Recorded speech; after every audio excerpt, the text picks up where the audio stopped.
É urgente, é break news, é pra quebrar tudo. É pra começar bem o final de semana com essa notícia maravilhosa. Dessa vez foi muito pior pra Alexandre de Moraes. Eu já vou te mostrar essa notícia aqui estupenda, maravilhosa. Então segura até o final. E bora lá direto pro vídeo. Hoje eles me confirmaram, ambos, que virão a Washington durante o julgamento do Jair Bolsonaro. Na quarta-feira, portanto, já no segundo dia de julgamento, o Eduardo e o Figueiredo devem chegar a Washington. Segundo o Figueiredo, foi um convite da administração Trump. E o Eduardo disse que eles vão, sim, abastecer a Casa Branca com informações sobre o desenrolar do julgamento.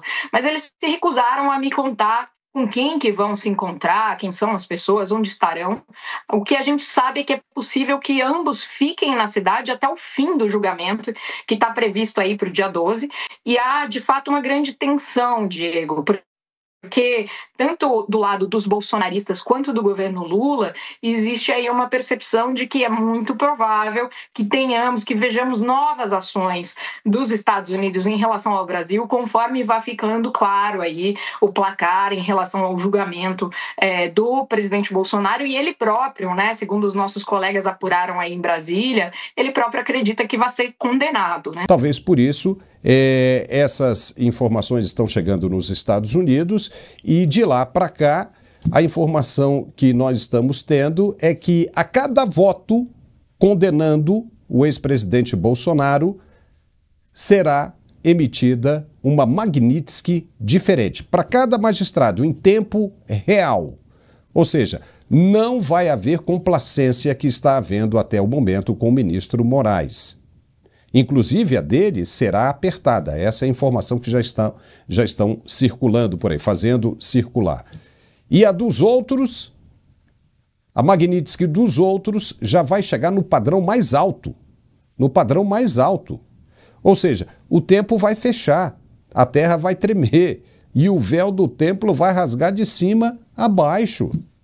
E vai ser tarde demais depois para falar em amizade de 200 anos, Marcília. Os caras não estão enxergando isso, estão cegos. Ou seja, durante o julgamento, ministro que votou, por exemplo, Flávio Dino, votou pela condenação, Magnitsky no topo. Carmen Lúcia votou pela condenação, Magnitsky no topo, só para começar. Então, quer dizer, de novo, a terra vai tremer, né, Marcília? Não, vai tremer e é interessante, né? Porque, enfim, vai ficar difícil eles dizerem que depois, se der algum problema, foi um lobo solitário, né? Ou agiu sozinho. Vamos nos aqui lembrar que nós estamos diante de um preso, né?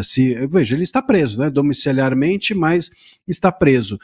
E mesmo depois de ser encarcerado, isso fatalmente acontecerá se ele não tiver algum tipo de laudo, né? Essa é uma expectativa, também existe, até pela idade, etc., enfim, que possa em algum momento, eu acho que a defesa deve estar pensando nisso, a defesa do Bolsonaro, em apresentar algum tipo de laudo médico que impossibilite que ele saia da prisão domiciliar. Se não acontecer isso, e ele for levado à papuda, veja, isso é por conta e risco das autoridades que promoveram esse absurdo.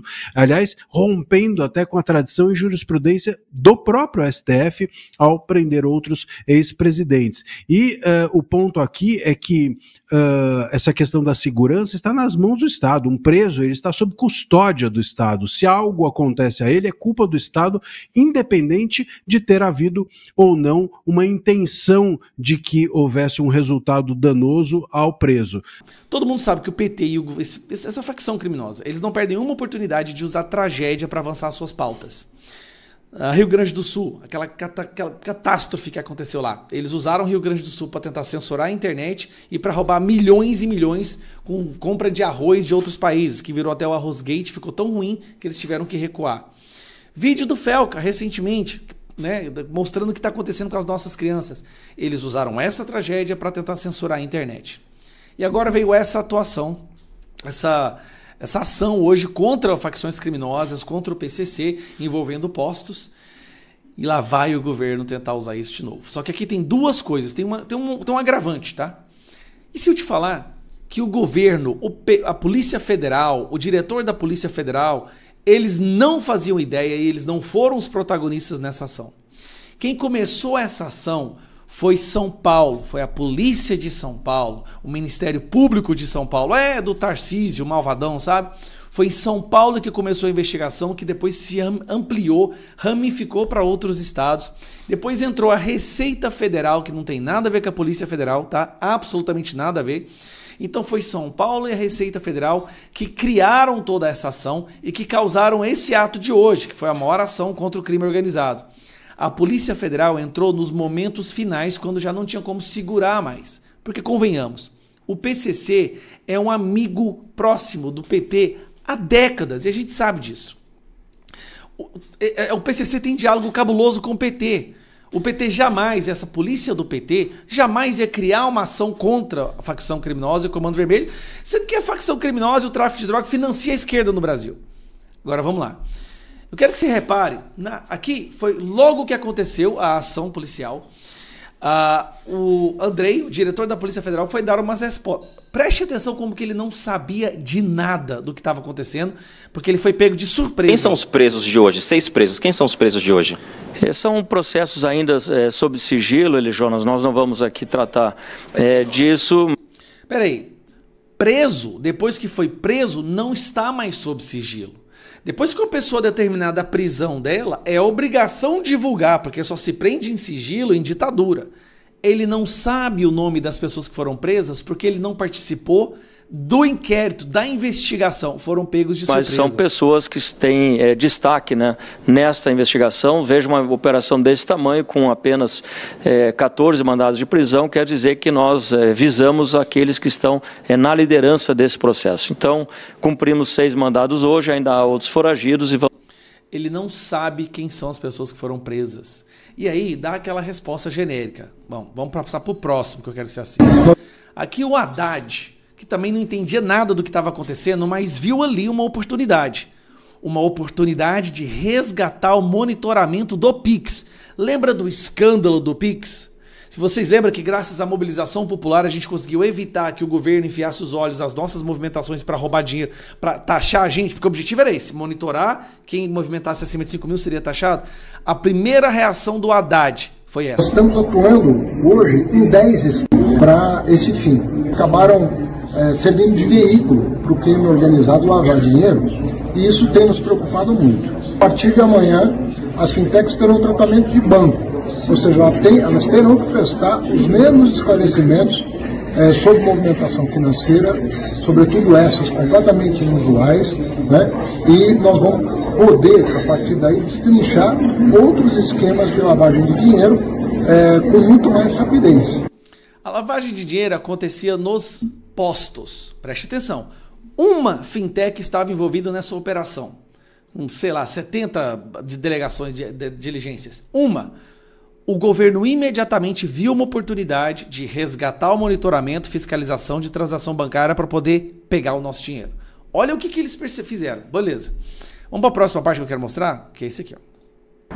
Lavagem. Aqui você vai ver o discurso de alguém que realmente participou ativamente do que foi o resultado hoje. Vamos lá. Dinheiro do crime organizado utilizando postos de combustíveis. Há quantos anos vocês ouvem falar desse problema e ninguém nunca teve a coragem de enfrentar esse desafio?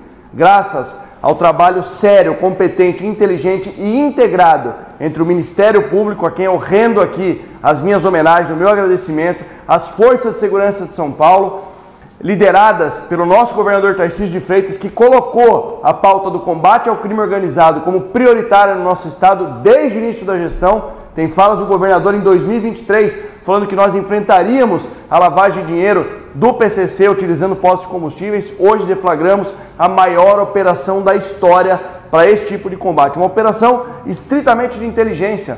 São mais de 200 locais de cumprimento de mandado de busca, são 750 policiais militares, exclusivamente do choque, empregados nessa operação.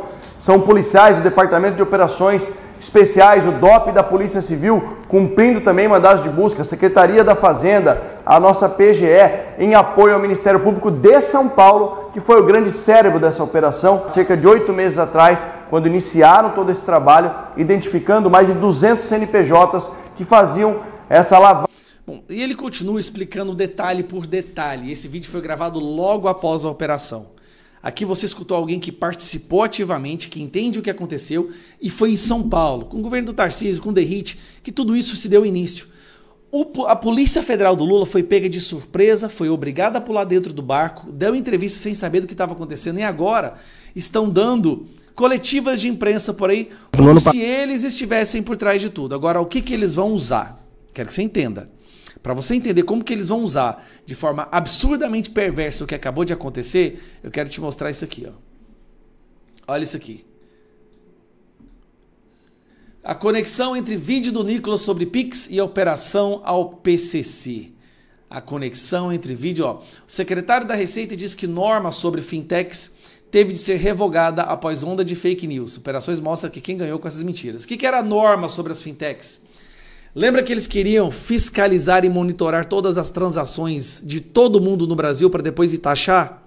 E graças à nossa mobilização a gente derrubou isso? Eles estão usando o que acabou de acontecer contra o PCC para tentar resgatar o monitoramento e a fiscalização do Pix. Tentando ainda, de uma maneira absurdamente ridícula, culpar o Nicolas. Olha só, agora o Nicolas ajudou o PCC porque ele soltou fake news sobre a Pix. Olha onde que esse governo foi, gente. Eles conseguiram chegar no buraco. Tem um vídeo do cidadão aqui falando isso aqui, ó. Olha isso aqui. Esse aqui é o secretário da Receita. Passado, depois de muito debate com o sistema financeiro, com as instituições financeiras, nós fizemos o óbvio. Publicamos uma instrução normativa estendendo às fintechs as mesmas obrigações de transparência, as mesmas obrigações de prestação de informações que todas as instituições financeiras têm há mais de 20 anos no Brasil. Lembra? Ele está tentando resgatar monitoramento do Pix, do Inter, do Nubank, do C6, do Age, desses bancos que hoje que todo mundo usa. Publicamos essa instrução em setembro do ano passado, para valer a partir de janeiro. O que aconteceu em janeiro, todos nós sabemos. A Receita Federal recebeu o maior ataque da história dela, de mentiras, de fake news, dizendo mentirosamente que aquela instrução normativa tratava de tributação de meios de pagamento. O objetivo dessa instrução normativa era monitorar tudo que você movimentava, porque se passasse de 5 mil ou até menos, eles poderiam criar um imposto de renda e taxar você. Isso é a verdade. E depois, descobriu-se que também estava escrito lá na instrução normativa. Estão indo para cima do Nicolas agora e estão tentando usar o que aconteceu para resgatar a fiscalização do Pix, porque o governo está quebrado. Esse governo não tem dinheiro para comprar os livros das escolas do ano que vem. Eles tiveram que comprar apenas português e matemática, porque eles não têm dinheiro para comprar os outros livros para as escolas. Eles não têm dinheiro para pagar a luz de algumas escolas, eles não têm dinheiro para pagar a folha de pagamento. Esse governo está quebrado e agora eles vão usar essa operação que se iniciou em São Paulo, vão dizer que é deles e vão tentar resgatar o Pix, falando que é para lutar contra o crime organizado que sempre apoiou o Lula e o PT. A democracia que eu acredito, ela não condena pessoas que quebraram patrimônio público, cometeram um crime, mas que tem uma desproporcionalidade gigantesca quando se trata de crime organizado e crimes que acredito que essas pessoas que ficaram 2 anos sem nenhum tipo de condenação, mas presas em uma penitenciária, eu posso chamar isso de democracia. Até mesmo porque a esquerda cansou de fazer isso, inclusive em propriedades privadas, né, com o MST, e nunca sofreram nenhum tipo de condenação por isso. Até mesmo tem pessoas que, enfim, está aqui ao meu lado, que já defenderam aí depredação de patrimônio público, né, como ali no MASP, e simplesmente não aconteceu e não pediu nenhum tipo de condenação para essas pessoas. Quer dizer sobre covardia? Peraí. Em 2017, quem estava chamando o ministro Alexandre de Moraes de ser um genocida da população jovem, negra de São Paulo, não fui eu. O que mudou? Eu pergunto para o Boulos, que agora ele defende Alexandre de Moraes com unhas e dentes. O que mudou?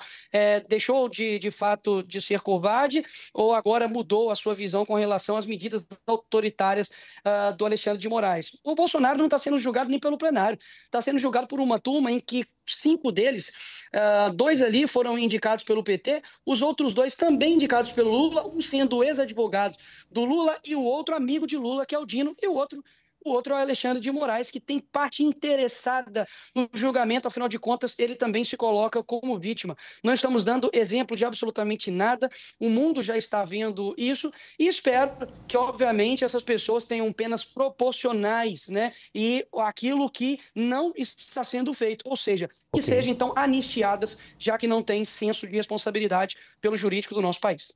Ok. Já que um foi citado, eu vou conceder agora 1 minuto para cada um. Começar com o Guilherme Boulos, deputado. Obrigado, Leandro. Eu achei muito curioso o deputado Nicolas ter citado o crime organizado. É importante ele ter a oportunidade de se explicar por que ele resolveu ajudar o crime organizado ao ter inventado a fake news sobre o Pix. Aliás, hoje esse é o assunto do Brasil, né? Ele inventou a fake news que o governo ia taxar o Pix, criou uma fake news com grande impacto na sociedade, forçou o governo a recuar numa medida que era para evitar a lavagem de dinheiro do crime organizado, e hoje nós estamos vendo como o crime organizado se infiltrou na Faria Lima, em todos os espaços onde a extrema-direita caminha tão bem, anda de mãos dadas com o bilionário, como sempre fez. Agora, é muito engraçado, chega a ser quase surreal ver a extrema-direita falando de ditadura. Veja, você criticar o Supremo Tribunal Federal é normal, é parte de uma democracia. Eu já fiz isso várias vezes, e não foi só contra o Xandão, não. Já fui processado pelo Gilmar Mendes por críticas. Nenhuma instituição nem nenhuma figura está acima da crítica, mas eu nunca planejei matar nenhum deles. Eu nunca planejei fechar o Supremo com um cabo e 2 soldados. Aí é que está a diferença. Eles vendem como se fosse censura crítica. Não é nada disso. Cometeram crimes e agora estão respondendo e querem se esconder debaixo da saia do Donald Trump. Okay. É isso que está acontecendo no Brasil nesse momento. Deputado Nicolas tem o mesmo tempo aqui, 1 minuto e meio, que o deputado Guilherme Boulos usou agora há pouco. Deputado Nicolas. Um golpe que não foi achado nenhuma arma de fogo, que tinha até vendedor de algodão doce no meio do golpe. O próprio Bolsonaro nem estava aqui e eles de fato querem pintar isso porque se o brasileiro olhar para a realidade do país, vai ver que mais uma vez são os mesmos responsáveis que estão à frente do país, levando o país para essa falta de graça, né, que tem aqui no nosso país. Ou seja, os responsáveis nunca são eles, né? E peraí, quer falar sobre crime organizado, Boulos? Quem tirou foto com a dama do tráfico não fui eu. A pasta dos direitos humanos do governo que você apoiou, que bancou hospedagem e estadia da dama do tráfico. Não sou eu que, por exemplo, recusei a taxar e reconhecer o Comando Vermelho e o PCC como terroristas aqui no nosso país. Não sou eu que passei pano para rachador como Janones. Inclusive também não fui eu que tive 72% dos votos dos presidiários, coisa que você teve. Também não fui eu que fui até o local ali, a Maré, que tem a facção dominante ali, como se nada estivesse acontecendo. Não fui eu que fui na favela também do Moinho, que foi ali aliciada por uma ONG ligada ao PCC. E, por fim, não sou eu que tinha diálogos cabulosos com o PCC, Boulos. Ok. Senhores, eu vou chamar os nossos analistas que vão participar também do debate. Juliana? Deputados, voltando aqui à revista The Economist, a gente sabe que eles também afirmam que Trump acabou fortalecendo o presidente Lula. A pergunta é a seguinte: essas ações do governo americano, tarifaço, sanções, tiveram efeito contrário? Começo pelo deputado Nicolas Ferreira. Pede Lula para poder andar nas ruas do Brasil e ver como é que está a sua popularidade. Mais uma vez, a esquerda ela é muito boa de narrativas, né, e de estratégias, porque a culpa nunca é deles, né? O problema, por exemplo, de hoje, nós temos aí praticamente 50 milhões de pessoas abaixo do crime organizado no país, deve ser do Bolsonaro, que governou o país em 4 anos. O problema de nós termos um péssimo saneamento básico, um péssimo IDH, não temos nenhum tipo de proposta com relação à educação no nosso país, idosos sendo roubados através do INSS, escândalos de corrupção acontecendo no nosso país, mas obviamente a culpa nunca é deles. Então, a economia não está indo para baixo por conta de uma decisão do Trump, não, pelo contrário, até mesmo porque essas decisões impactam empresas americanas. Não tem nada a ver aqui com as empresas brasileiras, não. A gente precisa ter diplomacia. Não é chantageando, não é provocando os Estados Unidos e criando uma falta de diplomacia que a gente vai atrair o nosso maior cliente, que coloca mais de 200 bilhões aqui de dólares de aporte no nosso país. Não xingando, por exemplo, Elon Musk, como a Adriana já fez, que a gente vai conseguir atrair os Estados Unidos para cá. Não é falando que o Lula é um nazista, né, de moeda trocada, como o Lula diz, que a gente vai conseguir resolver esses problemas. O Brasil, por exemplo, é um país que está aí, que aumentou de 10% para 50%. Perdão. Que aumentou de 10% a 50% a questão da tarifa, por falta de diálogo, por falta de diplomacia, e, obviamente, quem é o presidente? É o Lula, que ele resolva isso. Afinal de contas, ele disse que basta tomar uma cervejinha no bar que resolveria a guerra entre Rússia e Ucrânia. E até agora o que a gente vê são bravatas de um líder incompetente que a gente tem apoiado também por incompetentes. Deputado Guilherme Boulos, as medidas adotadas por Trump contra o Brasil tiveram um efeito contrário? Boa noite, Juliana. Só me permita notar antes que o deputado Nicolas Ferreira não disse uma palavra sobre como ele ajudou o crime organizado no episódio da fake news do Pix. Acho que ele está até com alergia de tanta mentira que ele fala, é um negócio impressionante, é uma avalanche de mentiras. Agora, Juliana... Isso a gente discute nos tribunais, Boulos. É evidente que a atuação do Donald Trump, ela deixou bem claro e bem nítido quem está de cada lado no Brasil. Quem defende o Brasil e quem defende os Estados Unidos e o Donald Trump. Aqueles que usaram símbolos nacionais para fazer politicagem, o deputado Nicolas é um deles, né? Agora estão aí defendendo o Trump e os Estados Unidos, batendo continência para a bandeira dos Estados Unidos quando os empregos no Brasil são atacados. O Trump, o que ele quer é levar emprego daqui para lá. Essa é a pauta dele, daqui do mundo inteiro, uma reindustrialização dos Estados Unidos. Essa é a proposta. E a gente ter lambibota, traidor da pátria, atuando para defendê-lo aqui no Brasil, é uma vergonha. Aliás, é uma vergonha para o Congresso Nacional que o Eduardo Bolsonaro não tenha sido caçado até hoje. Essa turma devia ter vergonha na cara para poder usar os símbolos nacionais depois de se alinhar com Donald Trump. E a propósito, né, o deputado Nicolas também citou rachadinha. Eu não tenho nenhuma acusação de rachadinha, né? Não tenho nenhuma acusação de mau uso do dinheiro público. Ele poderia explicar por que ele mandou emenda para o tio dele, que é prefeito em Minas Gerais. Sabe, Nicolas? Aquele seu tio, pai do seu primo, que foi preso por tráfico de cocaína. Não sei se era ele também que você estava querendo blindar na operação para defender o crime organizado agora. Sabe? Por que você não fez videozinho para explicar isso? Né? Só faz videozinho para contar mentira. Okay. Diz que a economia do Brasil está caindo e a culpa não é do Trump. De fato, a culpa não é do Trump, porque a economia não está caindo, meu caro. O Brasil teve o maior índice de crescimento nos últimos 3 anos, da década. O Brasil está com a menor taxa de desemprego da série histórica. Okay. Você não sabe o que fala. Repetir, fazer gracinha no TikTok, na rede social, é uma coisa. Poder executar política pública, escutar, saber o que está acontecendo é outra. Lamentavelmente, você opta sempre pela molecagem em relação à seriedade. Agora, você é um deputado federal, né, tem responsabilidade, Juliana, deveria, no mínimo, conhecer os dados sobre o país. Gostaria de responder a minha citação. Qual você pretende legislar? Por favor, deixa eu me interromper aqui. Primeiro, eu peço para os dois não interferirem na fala de cada um. Já que um foi citado, eu vou dar agora 1 minuto para cada um. Começar com o deputado Nicolas Ferreira. E eu peço que cada um respeite a fala do outro. Assim, os dois terão um momento para comentar também e debater. Além de mentiroso, você é burro, né, Boulos? Porque o meu tio não é prefeito de nenhuma cidade. Isso é mentira sua. O meu tio, ele foi candidato a prefeito. Eu mandei emenda para a cidade de Nova Serrana, que foi a cidade que eu tive mais votos proporcionais, 40%, coisa que você não sabe, né, que é ter votos. Pelo contrário, você tem experiência em perder eleições, coisa que eu não tenho.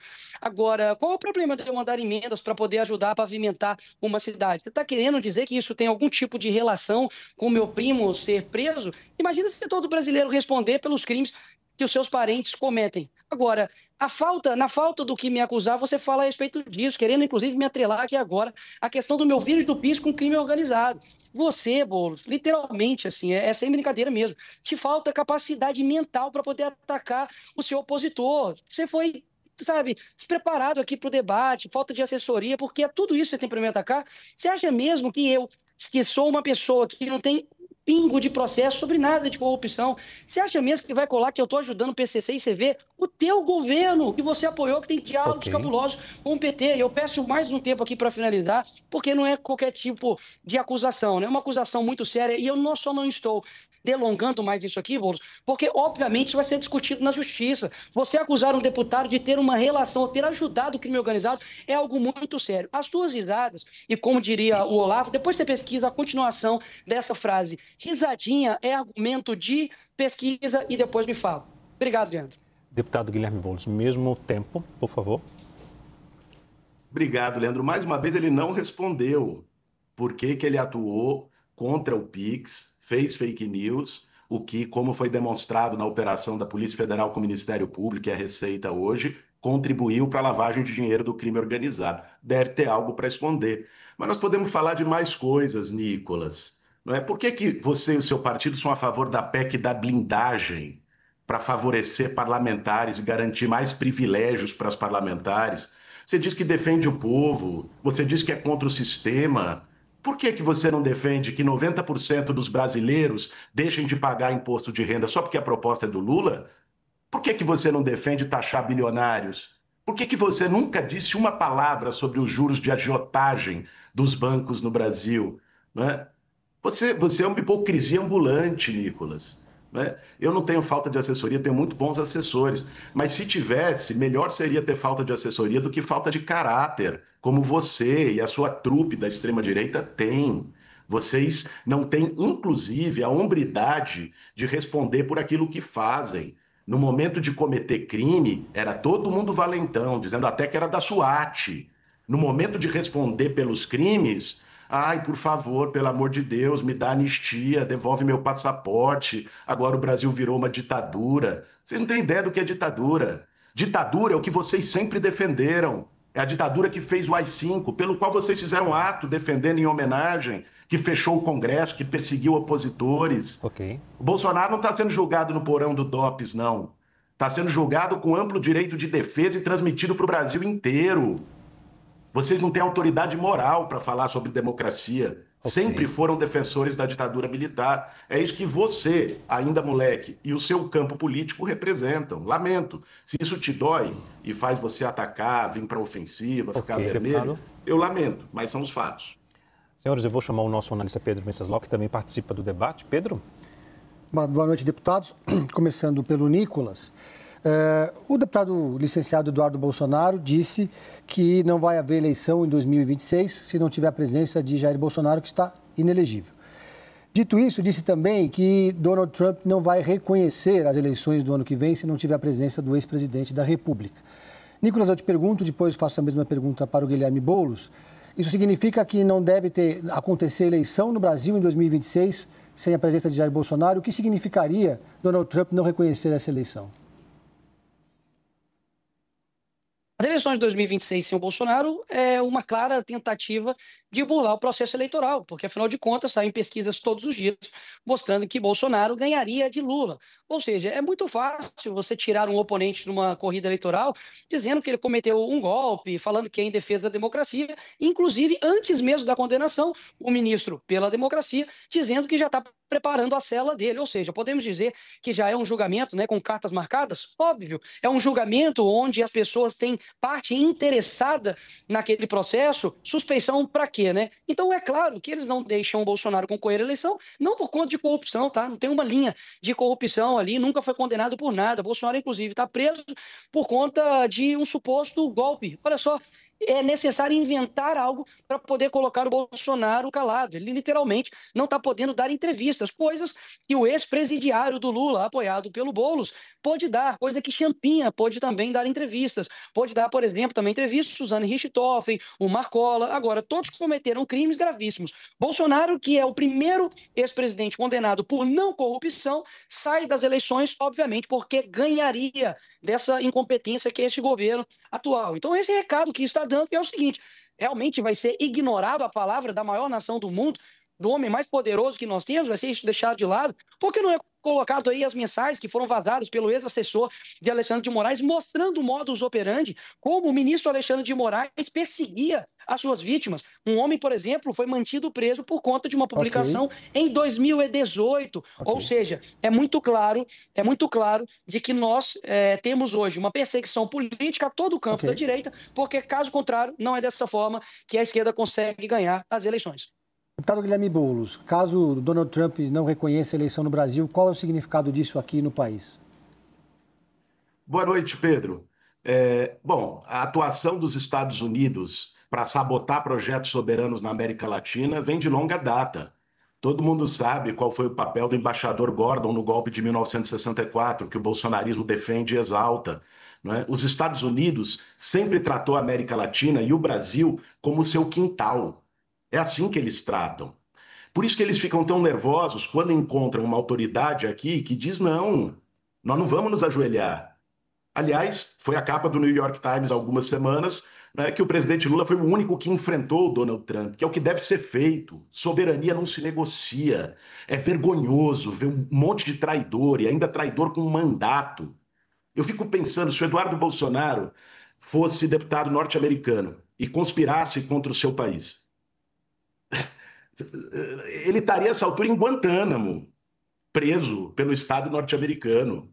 Essa é a realidade. O que essa turma está fazendo é uma atrocidade, mas que, de algum modo, tem o mérito de desvelar quem são eles, de mostrar quem são. Nunca foram patriotas, são traidores da pátria, são lesa pátria, né? São lambibotas dos Estados Unidos. O Trump está fazendo isso e tentará fazer até o fim até a eleição do ano que vem. Não tenham dúvida, vai haver tentativa de intervenção norte-americana, justamente para poder eleger um governante no Brasil que seja submisso, que se ajoelhe aos interesses dos Estados Unidos, que não é o caso do presidente Lula. Só que não conseguirão. Aliás, todas as pesquisas, diferente do que diz o Nicolas, que eu acho que não sabe nem de legislação, nem lê pesquisa, né, mostram que o Lula venceria no primeiro e no segundo turno, não apenas Jair Bolsonaro, como qualquer candidato bolsonarista, né? O Lula vai se reeleger o ano que vem, defendendo a soberania nacional, defendendo o povo brasileiro, né? O Bolsonaro vai estar preso na papuda e essa turma aí vai ter que aguentar, porque é assim, democracia é isso, né? Nós sobrevivemos a 4 anos dos absurdos do Bolsonaro,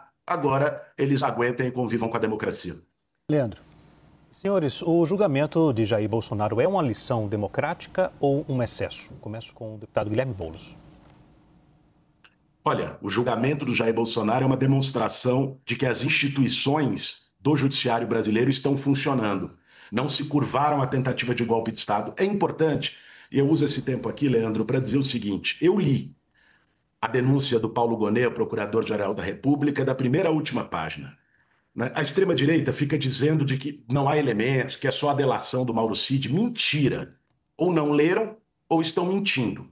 Veja, existe ali uma operação que envolveu apreensão de celulares de várias figuras do governo Bolsonaro, troca de mensagens de zap, troca, por exemplo, de mensagens de zap do diretor da PRF, organizando as ações da Polícia Rodoviária Federal no segundo turno para tentar impedir eleitores de Lula de votar, pegando as cidades onde o Lula tinha tido maior percentual no primeiro turno.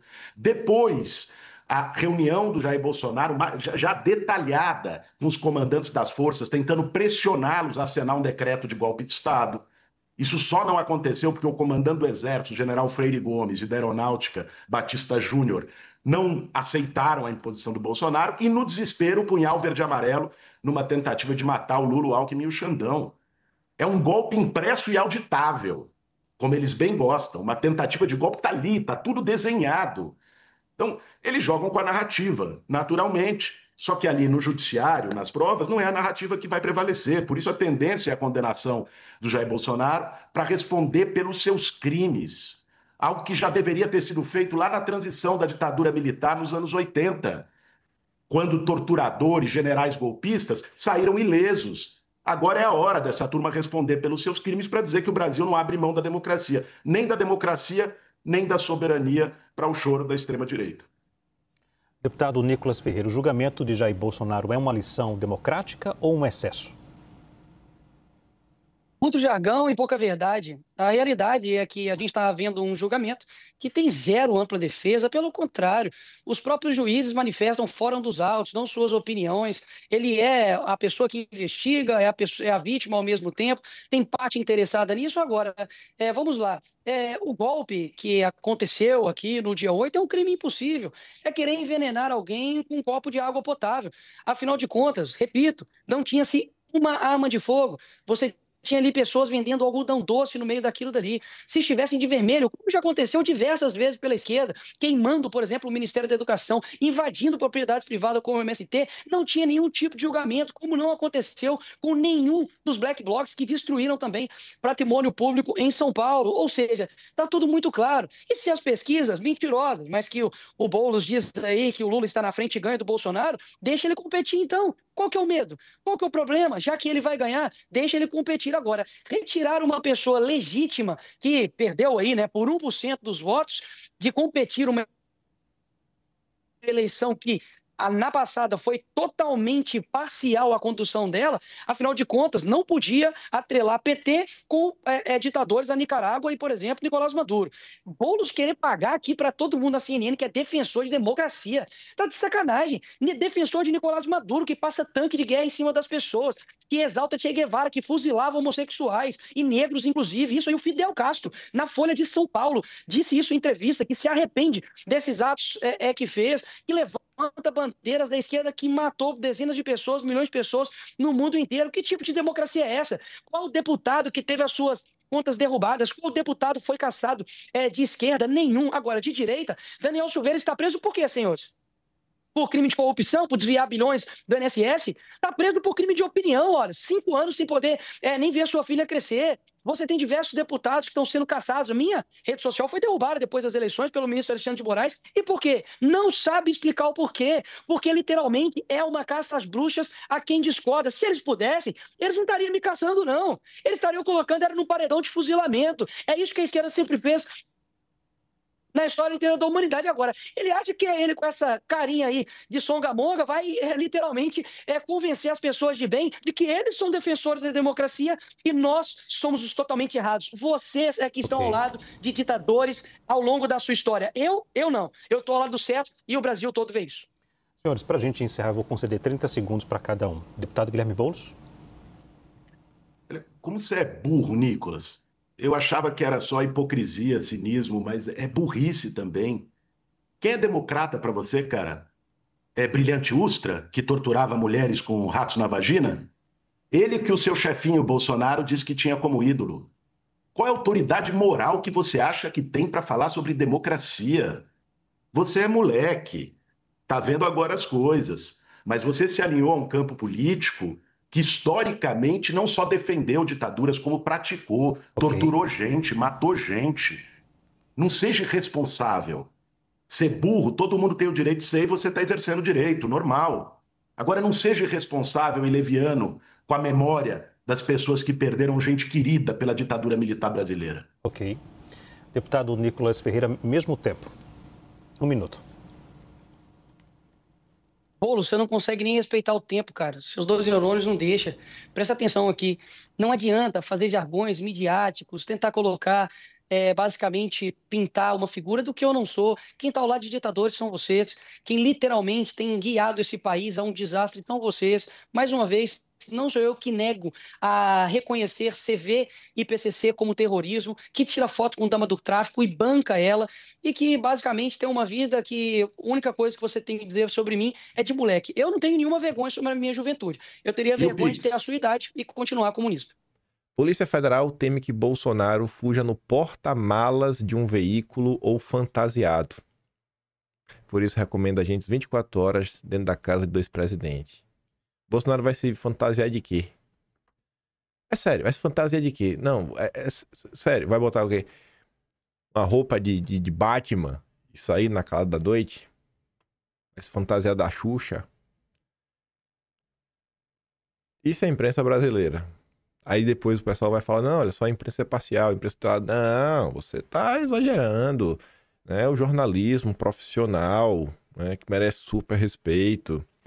Aí quando você sai da opinião de uma pessoa como Sakamoto e consulta juristas, e normalmente os juristas que a imprensa se aconselha, sempre tem uma tendência mais à esquerda, mas ainda assim, juristas criticam o pedido da Polícia Federal de Lula, né, de colocar a PF dentro da casa de Bolsonaro. Eu não vou dar play aqui nesse vídeo, porque é só explicando, né, falando que é um negócio assim, totalmente descabido, irreal, sabe? Que você fala assim, cara, você vê que é chamado, ó, especialistas vêm dando a privacidade e solução exótica. É uma solução exótica, ou seja, não tá nem no papel, não sabe nem de onde tiraram esta ideia. Não sabe nem de onde tiraram essa ideia. Fala assim, cara, os termos são bons, né? Toda vez que alguma medida que não tá no papel, eles inventam algum nome pra não falar que, não, isso aqui é um... Enfim, né? Eu não sou jurista, é melhor ficar quieto. Acho que vocês já conseguem imaginar. E aí não para. Depois da decisão de querer colocar basicamente um policial para dormir com o Bolsonaro, agora a AGU de Lula quer cobrar da família Bolsonaro, custo de escritório contratado nos Estados Unidos. Aí tu se pergunta por quê? Porque em tese aí o Brasil tá tendo prejuízo por tarifaço, isso, aquilo, outro, etc, tudo mais. Aí eu fico pensando, quando as ONGs, quase todas, principalmente as que operam em questões ligadas ao meio ambiente, quando elas vão lá na Europa militar, como foi, por exemplo, a turma da PIB, de onde veio a Guajajara, para que a lei lá europeia, né, do diligence, que força aí que alguns setores comprovem que o produto deles vem de áreas que não são desmatadas, toda aquela ladainha lá, você tem que provar que você é inocente, né? Você é culpado até que você prove que você é inocente, você não é mais inocente. E aí quando faz isso, que acaba por encarecer, né, todo um processo, e às vezes até tirando algumas pessoas, trazendo prejuízos econômicos para o Brasil. Nas situações também, a gente vai poder cobrar das ONGs, vai poder cobrar a turma do governo Lula. Quando o governo Lula toma uma decisão ou faz qualquer movimentação que no final do dia também traz prejuízo econômico do país, a gente vai poder processar o Lula, vai poder processar a Janja, vai poder processar o PT. É o nível que as coisas estão chegando. Uma coisa é você tentar um vínculo causal, sei lá, na questão de depredação de patrimônio público. O cara vai lá, destruiu, é beleza, você sabe que você está cobrando. Ou então, quando você fala do quê? Sei lá, patrimônio público, roubo, o cara roubou lá 2 bilhões, você fala, tem que devolver 2 bilhões, tu roubou do erário. Mas assim, não, o tarifaço, mas como assim? É culpa só de Bolsonaro, estritamente da família Bolsonaro? De quanto é o prejuízo? Realmente dá para calcular, não dá para calcular? Entra em tantas coisas que você fala assim, no final do dia, é só uma máquina de perseguição. É só uma máquina de perseguição. No mínimo, como diz os juristas, uma solução exótica. E ainda acho que não vai servir de nada, né? Esse escritório aí contratado pela equipe do Lula. Mas vamos ver. Para por aí? Não, o dia de ontem rendeu. Calma que não tem mais. Não é só essa aqui não. O PT aciona a PGR e acusa Trump de influenciar o partido de Bolsonaro. Aí tu vai ler essa peça e eu acho que vocês até vão identificar algumas movimentações como hipócritas. Principalmente quando você lembra da relação do PT com o Foro de São Paulo e o que já foi denunciado no passado. Mas tá ali, ó. O PT protocolou uma representação na PGR pedindo investigação sobre uma suposta interferência do presidente dos Estados Unidos, o Trump, no PL. Pronto. Aí você vai lendo, né? Você fica, tá, e isso daí é baseado no quê? Bom, o documento foi apresentado dia 25 de agosto pelo conselheiro de ética do PT em Sapucaia do Sul, Leonardo Carvalho Bastos. Na manifestação, o dirigente solicita uma investigação criminal, administrativa e principalmente eleitoral a respeito de interferência direta em partido político no Brasil, no Partido Liberal atribuída a Trump. Segundo o texto, o objetivo seria tomar para si o controle do PL com apoio de Bolsonaro e outros. Pronto. Trump agora vai ocupar o lugar do Duda Lima, que é o dono do Valdemar. Aí tu continua. A denúncia se baseia no quê? Aí você tem que se perguntar, né? Qual é a base dessa denúncia? Relatos de Maria Cristina Mendes Caldeira, ex-mulher do Valdemar. Ela afirmou em encontros com representantes do PT, em 18 de maio de 2024, que Trump tentou oferecer ajuda financeira em um processo judicial nos Estados Unidos em troca de apoio para retirar Valdemar da presidência do PL. Se Trump ganhar a eleição no dia seguinte, Valdemar está fora do PL, disse Maria Cristina segundo a peça. Disse ela, ou seja, é no disse-me-disse. Uma ação com base no disse-me-disse da ex-mulher do Valdemar, partindo de uma afirmação que se Trump ganhar no dia seguinte, Valdemar está fora. Trump ganhou, Valdemar está fora? Valdemar está fora do comando do PL? Então, assim, a própria afirmação já é mentirosa. Isso serve de... Não importa. Não importa. Esse é o PT. É uma máquina de perseguir. Aí continua. O documento também aponta que Elon Musk teria reforçado a pressão enviando mensagens e links à testemunha com críticas à esquerda brasileira. Segundo a denúncia, houve ainda atuação de um emissário ligado à Partido Republicano de Nova York. Pronto. Eu quero ver essas mensagens. Cadê essas mensagens do Elon Musk? E botou ali, né? A testemunha, que é a mulher do Valdemar. O Elon Musk mandou mensagem pra ex-mulher do Valdemar. Rapaz, esse roteiro aqui é a cara do PT. Na manifestação, o PT pede abertura de ação de impugnação de mandato contra Eduardo, Flávio, Carlos Bolsonaro e o apensamento da apuração inquérito 4921, que trata da suposta tentativa de golpe de Estado, e também solicita a cassação do registro do PL e consequente extinção do partido político. A peça destaca que a tentativa de dominar um partido político como o PL violaria a Constituição e a lei dos partidos, que proíbem a subordinação a governos estrangeiros e uso de recursos externos. Isso daqui é ou não é a denúncia que sempre foi feita sobre o PT de servir ao Foro de São Paulo e por isso o PT deveria ser extinto? Aí tem gente que vai falar, olha lá, não fez o que o Olavo mandou, porque o Olavo falou que tinha que combater os inimigos, caçar o registro do PT. Tá, mas quem que faz isso não é o judiciário? O PT tá acionando o judiciário. Tá na mão do judiciário. Tu acha que se fizesse... Isso já foi feito com o PT, né? Mais de uma vez. Ainda que tu apresente documentos concretos, tu acha que tem alguma chance de avançar? Mas quando é contra a direita, basta o relato da ex-mulher de Valdemar para petistas, que já é o suficiente para os petistas entrarem com a petição, a peça, cobrar PGR, já está aí na imprensa empurrando. Esse é o Estado Democrático de Direito. E se você não acha que isso daqui é normal, você é golpista. Se você não acha que isso aqui é antidemocrático, isso aqui é democrático, isso aqui tá certo, você é antidemocrático. Aí, enquanto os petistas se movem desta forma, TCU arquiva pedido de investigação sobre gastos de desfile com Janja em Paris. Né? E a Sarita bem lembra, com a Michele Bolsonaro, contam até as moedinhas, se ela roubou da fonte lá do Palácio do Planalto, foi na Alvorada.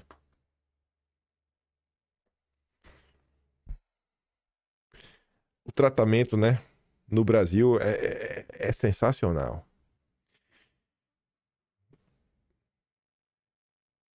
Isso parece normal? O PGR, Paulo Gonet, faz elogios ao sempre zeloso diretor-geral da PF e ao digno líder do PT na Câmara. Quem? O Lindenberg. O que está entrando com diversas ações para perseguir o Eduardo, para perseguir o Jair. O Lindenberg acabou de entrar com um pedido para prender o Jair, para botar a PF dentro da casa do Jair. O digno líder do PT. Aí você se pergunta, e o que é que Lula faz diante de uma coisa dessa, né? Para tentar dar uma acalmada nos ânimos. O que é que o Lula faz? Lula antecipa a recondução de Gonet na PGR como resposta a Trump. Ainda tem mais 4 meses, né? Só encerra no final agora de 2025. Mas Lula já anunciou a recondução, que obviamente vai passar lá no Senado. Um exímio procurador. Lula decidiu antecipar a recondução de Gonet para a chefia da PGR como uma resposta à decisão do governo Trump de revogar o visto do procurador. Lula, segundo o ministro do Palácio do Planalto, ouvidos pela coluna, foi informado oficialmente nesta terça, né, dia 26, que o visto de Gonet havia sido cancelado, assim como o do ministro da Justiça, o Ricardo Lewandowski. Então tá aí, os vistos realmente foram cancelados. Como Paulo Figueiredo falou, né, do Lewandowski, tá aí agora. Realmente foi cancelado. Mas vamos lá. Olha para esses números aqui. Eis o mapa do aparelhamento do judiciário. Né? No Supremo, de 11 juízes, 8 indicados por Lula e Dilma. Essa informação não está certa. Tá certo.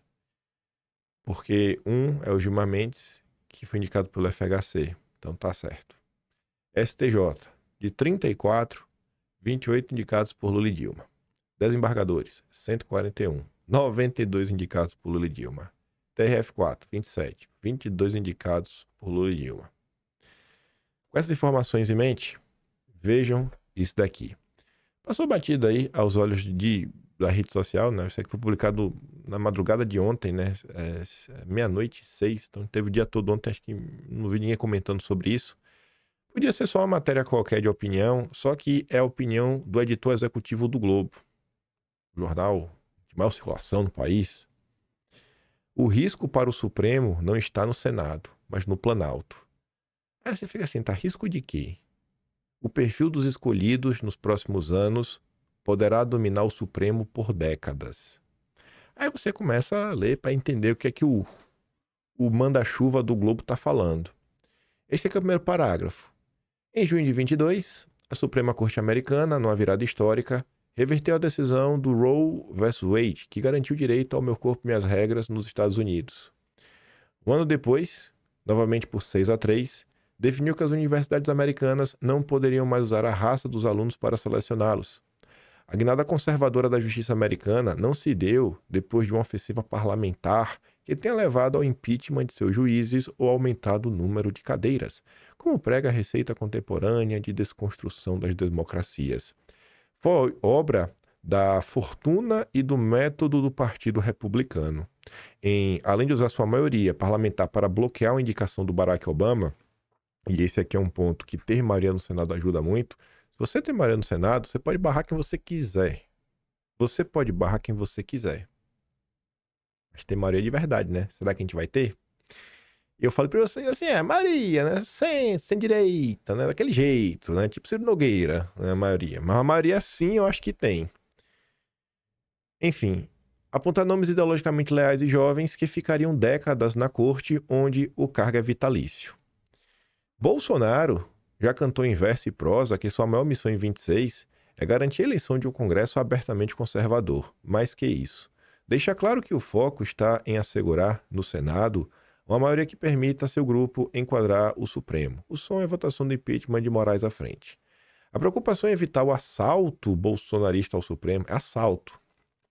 Assalto, né? Se você eleger pessoas numa eleição democrática, é assalto. Você não pode, você está assaltando. Cria, no entanto, uma cortina sobre o que pode mais suavemente redefinir o futuro do sistema judicial brasileiro.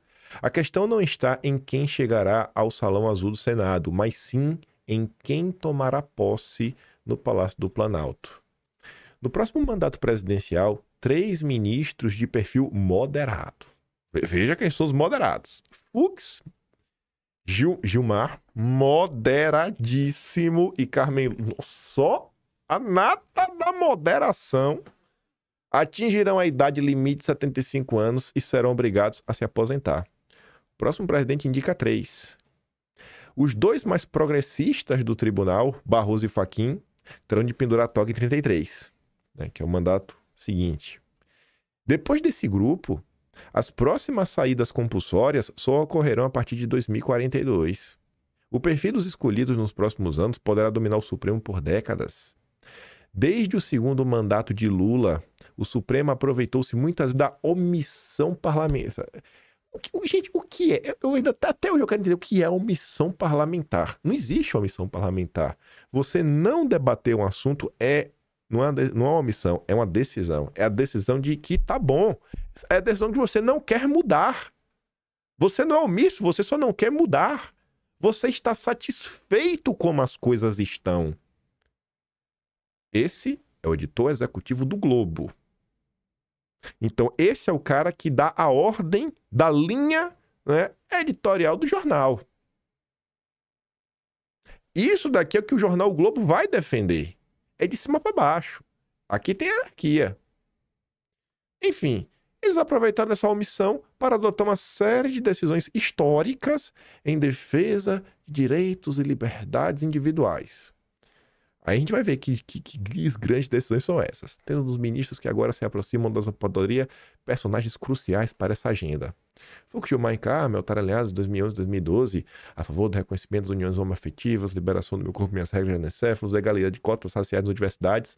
Barroso e Fachin ingressaram na corte e se juntaram ao trio nos julgamentos pela derrubada da tese do marco temporal, pela descriminalização do orégano. Isso é o avanço progressista. Esse é o avanço que a Rede Globo defende. Tá vendo?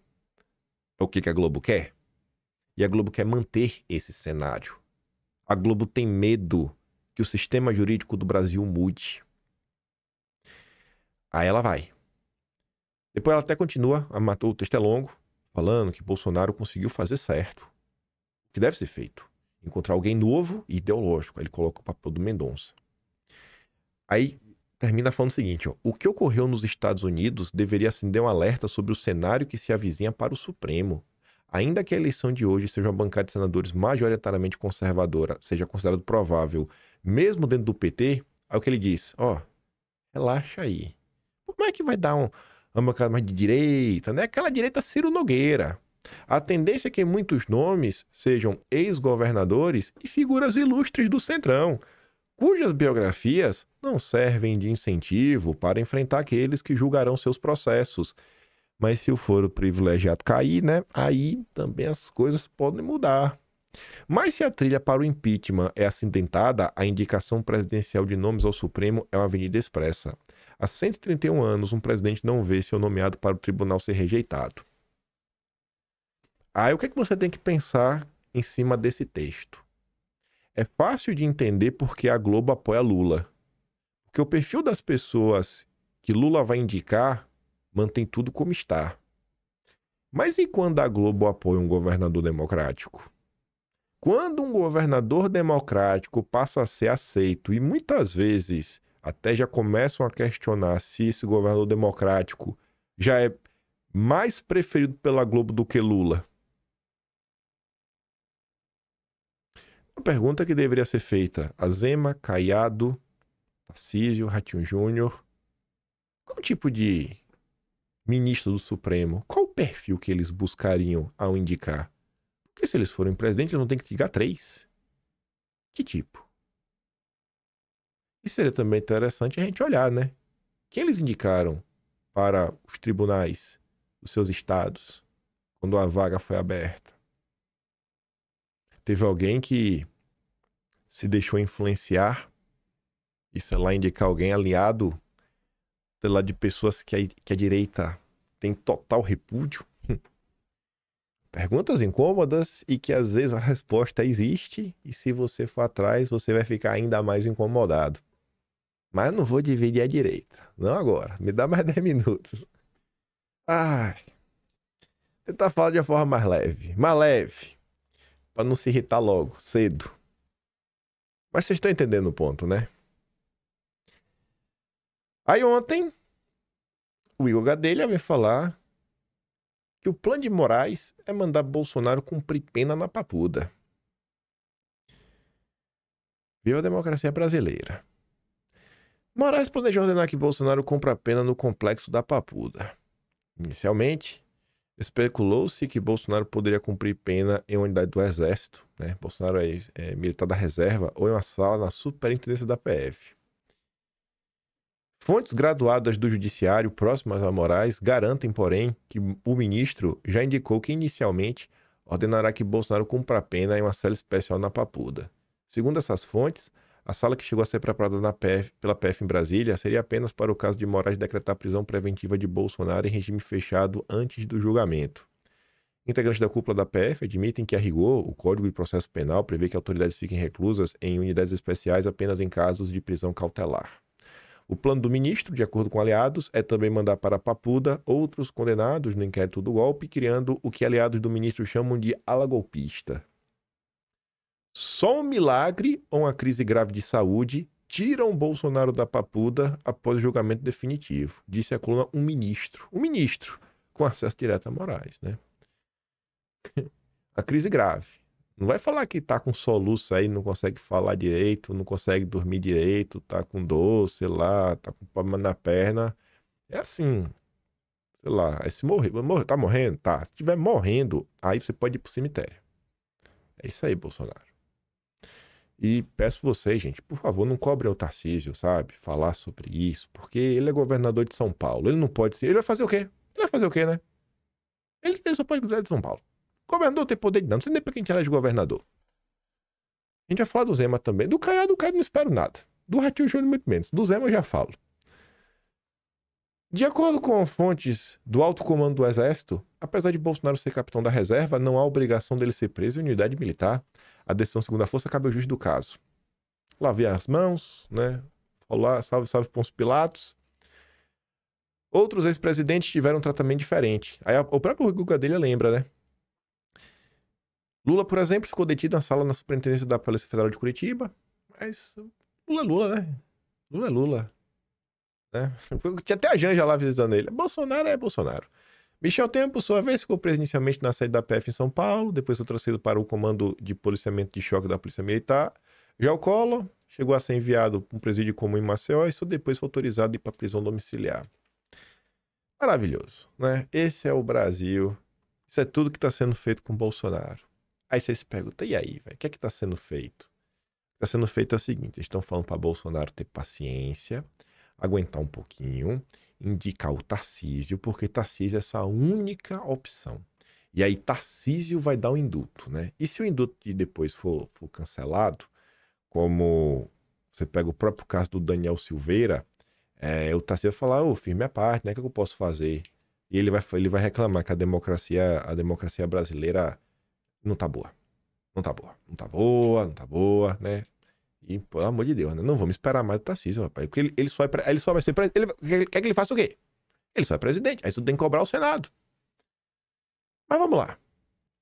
Olha pra esse daqui. Esse daqui tá com a passagem comprada pro inferno também. Samuel Pancha, o marceneiro do Metrópolis. Fazendo piadinha, torcendo, né? Talvez incentivando aí que a Polícia Federal... Sei lá, velho. Meta logo o Bolsonaro no chilindró. A jornalista da Folha ficou ali de tocaia na frente da casa de Bolsonaro.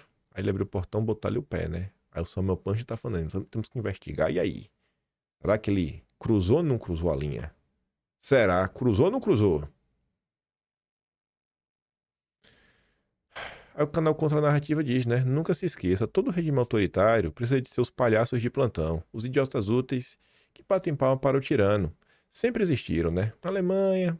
Intelectuais jornalistas justificando perseguições enquanto milhões eram enviados a campos de extermínio, na União Soviética, artistas e acadêmicos cantando louvores ao regime, enquanto os inocentes, né, batiam as botas, ia pro gulag, na China comunista, gente sorrindo em propaganda, enquanto milhões eram perseguidos na Revolução Cultural. É sempre o mesmo papel, tocar música, citar livros e fazer piada, enquanto vidas são destruídas. E hoje quem veste essa fantasia? O marceneiro do Metrópolis, o garoto do Shadow Cabinet, que até agora não apresentou o Shadow Cabinet do governo Lula, né? O grande defensor dos bons costumes, né? Um verdadeiro espetáculo de servidão disfarçada de virtude. Um baita de um nojento. O Samuel Pancha me convidou para uma entrevista, creio que no Metrópolis, e ele fugiu. Não sei o que foi que aconteceu. Eu aceitei, estou esperando o convite, Samuel Pancha. Ele falou que só precisava falar do nome do Moraes sem tarde. Eu falei, eu aceito, numa boa, vamos lá. E eu falei que eu queria muito poder falar do consórcio, né? Ele fugiu. Então vocês aí, que tiverem conhecimento, se forem amigo deles, puder falar, tô no aguardo na nossa entrevista, que dia ele vai marcar. Ontem, a Bela Megali traz mais uma dose de todo o amor que o PL e que o Centrão tem para oferecer. PL e Centrão prevêem Eduardo Bolsonaro inelegível e descartam candidatura à presidência. E descartam por duas razões. Lideranças do Centrão e do próprio PL, ou seja, Duda Lima e Valdemar, minimizaram os impactos que uma eventual candidatura de Eduardo Bolsonaro à presidência, né, pode ter sobre o Tarcísio. A avaliação predominante é que Tarcísio sobe como favorito da direita. Além disso, a expectativa de que Eduardo esteja inelegível até lá. Então esse é um caminho. Mas se Eduardo não estiver inelegível, o Valdemar, Duda Lima e o Centrão já tem uma solução. Eles acreditam que construirão uma aliança com diversos partidos em torno da candidatura de Tarcísio, fator que esvaziaria o movimento de Eduardo junto a legendas da direita. Tradução. Eles iam obrigar ninguém a dar uma legenda para Eduardo. Ninguém vai dar legenda. A gente não vai deixar. Você não vai ter uma legenda para disputar. Hoje, os manda-chuvas partidários não veem uma sigla de peso disposta a abrigar o deputado, caso ele seja com plano de concorrer à presidência. E a pequena que ouse peitar. Integrantes do PL do Centrão também avaliam que o próprio Bolsonaro deve apoiar o Tarcísio em detrimento do filho. Eles avaliam. Para esses interlocutores, o governador seria o único nome capaz de garantir uma vitória a Bolsonaro ao eleger um sucessor. Bom, este é o Estado Democrático de Direito. Você está sendo forçado a escolher quem o Centrão quer, e que a Globo quer, que o mercado financeiro quer, que o André Esteves quer, para salvar a democracia. Como eu tinha comentado na introdução, ontem a gente comentou, e a matéria original estava com aquela manchete, ó, o motivo da ausência de Eduardo nas pesquisas presidenciais do PL. E aí ainda ficava assim, né, questionando, matéria plantada pelo Duda Lima e Murilo Hidalgo, que foram chorar para Bela Megali. Aí acho que eles pediram mais ajuda, acho que eles não ficaram satisfeitos, e para agradar Duda Lima e Murilo Hidalgo, a Bela Megali atualiza a matéria para a ordem de Bolsonaro para não incluir Eduardo e os filhos nas pesquisas presidenciais do PL. A ordem de Bolsonaro. A ordem de Bolsonaro, cara. Bolsonaro não pode nem falar. Como foi que ele deu para vocês? O Murilo Hidalgo foi lá, foi? Ah, não, foi o Valdemar que foi lá. Né? Aí levou o recado pro Murilo, né? Eu tenho que acreditar. Tu tá vendo a baixeza dessa turma? O que estão fazendo? Essa é a união da direita. Essa aí é a união da direita, momento de união. Valdemar, né, teve que vir a público ontem porque pegou extremamente mal. Ele e Duda Lima chantageando Eduardo Bolsonaro, falando, né, se você continuar com essa gracinha aí, Carlos Bolsonaro não vai ter legenda lá para disputar o Senado de Santa Catarina. É isso que estava bem claro na postagem lá, né, na luta que eles deram no Estadão. Aí pegou tão mal e recebeu respostas. O Carlos falou, ó, a gente vai subir o tom demais, viu? Que já tá ficando feio e insustentável. Vamos tentar ter um convívio minimamente decente. Aí agora vem o Valdemar. Nosso candidato a presidente é Bolsonaro, ou só ele escolher. É mesmo? E quanto ao Carlos, seguimos firmes em sua candidatura ao Senado por Santa Catarina ou qualquer estado que desejar. Tá bom. A Atsuki postou o print, como você pode ver aqui tá meio apagado, né? O que mostra que a Atsuki é bloqueada pelo Valdemar. Sei lá, uma das maiores apoiadoras do Jair, né? A Atsuki, e é bloqueada pelo Valdemar. Aí você vê que tem algo estranho acontecendo, né? O PL bloqueia e nem o Valdemar que usa o celular, né? Quem comanda aqui é a turma do Duda Lima. A turma do Duda Lima bloqueia pessoas que apoiam Bolsonaro. Veja o filme, veja todas as cenas. Prove com atitudes, Valdemar, porque até suas palavras são capengas. Eu não consigo comentar lá e não tem ninguém que acha, né, que Morro de Amores... E tem gente que acha, né, que eu morro de amores pelo partido ou pelo Valdemar, né? O Carlos postou essa imagem ontem e falou assim, ó, por que esse papo canalha de esperar as eleições do ano que vem para solucionar o caos jurídico e institucional que o país vive? Como é agora, pô? Vai esperar mais um ano. Até 1º de janeiro de 2027, resolve aí, pô. Vamos resolver logo. Vamos parar de papo furado. Qualquer um sabe que isso é balela. A destruição total de direitos humanos não pode esperar. As pessoas estão sendo, né, perdendo suas vidas, tendo arma retirada do corpo, sequestradas, impedidas de se expressar, sendo presas sem devido processo legal e os mais absurdos atos vistos aos olhos de todos. O país não suporta mais tanta hipocrisia. Aí, diante disso, eu falei, calma que eu vou reclamar do Zema. Mais uma entrevista dele, mais uma chance dele de mostrar de que lado ele tá. E ele mostrou. Ele não se furtou a falar de que lado ele tá. Ai. A Atsuki diz, né? É a resposta dela para o Zema. O Zema, o interesse de uma nação é ser livre. Ao menos esse deveria ser o interesse, né?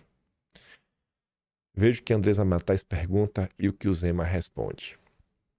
Governador, essa tempestade aí foi movimentada pela família Bolsonaro, né? O Eduardo Bolsonaro está nos Estados Unidos, ele e o Paulo Figueiredo, que é um jornalista, e o Paulo Figueiredo nos disse aqui, numa entrevista essa semana, que eles funcionam ali como informantes do governo Trump, né? Eles levam as informações com relação ao Brasil e o Trump, obviamente, toma as decisões a partir do que ele é informado. Nesse sentido, na época em que essas medidas foram tomadas, né, do tarifaço, alguns governadores acabaram até comemorando um pouco essa retaliação ao Brasil. O senhor acabou de dizer o quanto o Estado está prejudicado e os incentivos que terão que ser dados para todo mundo que vai ser afetado com relação a isso. Essa conduta da família Bolsonaro para tentar salvar o Bolsonaro de uma prisão é legítima? Para tentar salvar Bolsonaro de uma prisão. É sobre isso que se trata, gente. As movimentações da família Bolsonaro são para salvar Bolsonaro da prisão? Andresa, ninguém está acima do interesse de uma nação, qualquer que seja essa pessoa, né? Pode ser o presidente, o ex-presidente, o papa, o senador, o governador, ninguém. Antes de tudo, o Brasil. Então discordo de qualquer opinião que coloque alguém acima do interesse da nação. Agora precisa... Peraí, né? Discordo da opinião de qualquer pessoa que coloca uma pessoa acima do interesse de uma nação. Eu achava de coração que Eduardo estava lutando pelo interesse da nação. Tanto uma mensagem que foi vazada aí que eu acho que deixa isso bem claro. Mas vamos só terminar o vídeo para você ver o que ele vai falar depois, né? Para ver se ele vai se corrigir ou não. Muito claro aqui, Andressa, quem começou todo esse problema foi o presidente Lula. Desde o início desse governo dele, ou desgoverno, ele tem criticado sistematicamente os Estados Unidos, o presidente Trump. E nós temos de lembrar que o Brasil tem um histórico de relações comerciais, diplomáticas com os Estados Unidos e com todos os países do mundo exemplar. Nós não tínhamos no passado presidente que ficava criticando, opinando, questionando o dólar, e o presidente Lula, infelizmente, se colocou nessa posição. Ou seja, ele não se corrige, né? Aí, vamos fazer assim, ó. Vamos fazer assim. Vamos abrir aqui. Acho que tá aqui o cerco contra Bolsonaro. Vamos dar uma olhada se é esse mesmo aqui. Vazamento, iniciamento. É aqui mesmo. Tá aqui a mensagem, né? Deixa eu apagar isso aqui. Se a anistia lá de passar a última ajuda vinda dos Estados Unidos terá sido o posto do Trump. Eles não irão mais ajudar. Aí, Eduardo agora vai deixar claro, né? O interesse de salvar o rabo do pai. Temos que decidir entre ajudar o Brasil, brecar o Supremo e resgatar a democracia. A família Bolsonaro tá se movendo só pra livrar o rabo de Bolsonaro, Zema? Pois é, gente. E aí tem que lidar com aquele advogado, né? Que já entrou na coleirinha do Deltan. O Jeffrey Chiquini. Fala aí, Chiquini. Fala aí, falastrão. Baita de um falastrão, viu? Fala aí do Zema, pô. Fala aí do Zema. Falastrão demais, viu? Minha Nossa Senhora. Eu não aguento, velho. Eu não aguento. Mas a união na direita, né? Momento de união. Porque ele vai lá no Supremo, ele fala as verdades duras. Ele lavou tua alma, né? Lavou tua alma mesmo. Massa. Tô feliz. Mário Sabino escreveu uma matéria ontem com um questionamento que acho que ele não dá nem se dá o trabalho de tentar entender. Ele colocou ali essa imagem que ele escolheu para a matéria dele do Metrópolis. Os Bolsonaro deixarão que o bolsonarismo sobreviva sem eles à frente? Eu acho que o Mário Sabino não quer entender nem o que é o bolsonarismo. E, curiosamente, o Reinaldo Azevedo escreveu ontem um longo texto, onde ele relembra muitas partes de outro texto longuíssimo dele, e tem uns pontos até interessantes. Mas a matéria, eu só peguei um parágrafo só, porque é muito carregado de adjetivação e a torcida do Reinaldo Azevedo. A manchete é essa aqui, ó. O jogo de Eduardo. É fatal que se pergunte qual será a escolha de Sofia. Que é basicamente o que o Mário Sabino está perguntando. E aí? Os Bolsonaro vão deixar que o bolsonarismo sobreviva sem eles à frente? E aí acho que tem um ponto que o Mário Sabino sequer se deu o trabalho de pensar, que é o seguinte: o que é o bolsonarismo? O que é o bolsonarismo? O bolsonarismo é o que? É um movimento só porque que o nome é bolsonarismo só por causa de Bolsonaro? O que o bolsonarismo defende, né? O que é ser bolsonarista? São vários questionamentos. E o Reinaldo Azevedo tentou pensar em torno disso. E eu acho que ele pensou até ok. Você tira aqueles cacuetes de jornalista e olha a parte central, você vê que ele tentou raciocinar. O Reinaldo Azevedo fala o seguinte, né? O bolsonarismo, como movimento político, que tem uma inegável dimensão de cultura de massas, também tem de falar a linguagem antissistema. Onde vocês discordam disso, do Reinaldo Azevedo, é realmente assim, um movimento de massas, um movimento do povão e um movimento antissistema. Então, assim, tem bolsonarismo sem Bolsonaro? Não sei. Agora, eu sei que não tem bolsonarismo sem antissistema, né? Não tem como. Tu consegue ver Bolsonaro sendo paparicado pela Globo? Eu não consigo. Tu consegue ver Bolsonaro paparicado pelo Soros? Ser defendido pelo Soros? Eu não consigo. Tu consegue ver Bolsonaro sendo paparicado por Klaus Schwab? Eu não consigo. É antissistema, bicho. O Supremo não... A pergunta até idiota, né? Perguntar, consegue ver Bolsonaro sendo paparicado pelo Supremo? Essa é a mais idiota de todos. Então, assim, é antissistema. Ele depois, como fala, aí continua Reinaldo Azevedo, né? Tem de ser inconformado, tem de viver de tensão permanente, e conjurar inimigos e denunciar as conspirações. Realmente, né? É falar. Não é ficar de vergonhinha. Teve algum momento que Bolsonaro se furtou de falar algo que ele achava que ele deveria falar, principalmente durante o Fica em Casa, o que ele achava que era certo, o homem falava, né? Vergonha de falar, Bolsonaro nunca teve. Será que os candidatos a serem os novos líderes da direita, algum deles tem vontade de ter esse comportamento, ser um cara inconformado com o estado atual das coisas, inconformado com o establishment, disposto a estar na tensão, brigar mesmo, assim, vou pôr minhas pautas para andar? Ela não cabe no discurso com que Tarcísio ia nos mercados e o empresariado em seminários e palestras. O discurso que Bolsonaro fazia, né, não vai na mesma linha. Apesar de todas as juras de amor a Bolsonaro, visto sempre como uma lanterna na popa, que ilumina para trás. De resto, a gente poderia fazer a pergunta: ele é um bolsonarista de alma, cisão?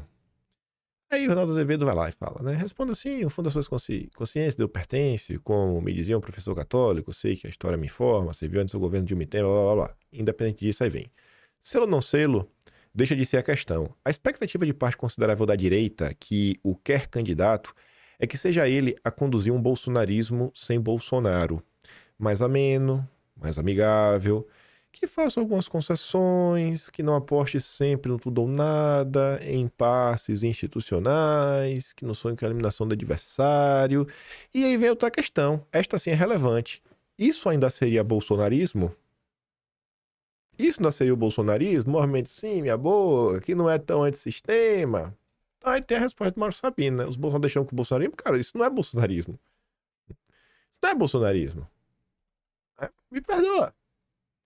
Aí você vê, né? O cidadão ontem se encontrou. Bateu a foto porque quis. Postou a foto porque quis também, né? Ele não era obrigado ontem a ir lá na sua rede social e, enfim, né? Todo político tem quem toma conta de suas redes. Ele quis colocar lá o encontro que ele teve com Brian Kemp, governador da Geórgia, e a Cissa Bala lembra, né? O Tarcísio está fazendo... Ela fala assim, o que Tarcísio está fazendo com o governador Rhino? Rhino é republicano apenas no nome. Assim, ele finge que é republicano, mas meio esquerdista. Que ajudou a fraudar a eleição de 2020 contra o Trump e que deu todo o apoio à sua promotora democrata para prender o Trump por crimes que ele não cometeu. Lembra daquele famoso mugshot, né, a foto do Trump na cadeia? Aconteceu sob a bênção de Kemp. Aí pega meio mal, né? Aqueles encontros assim...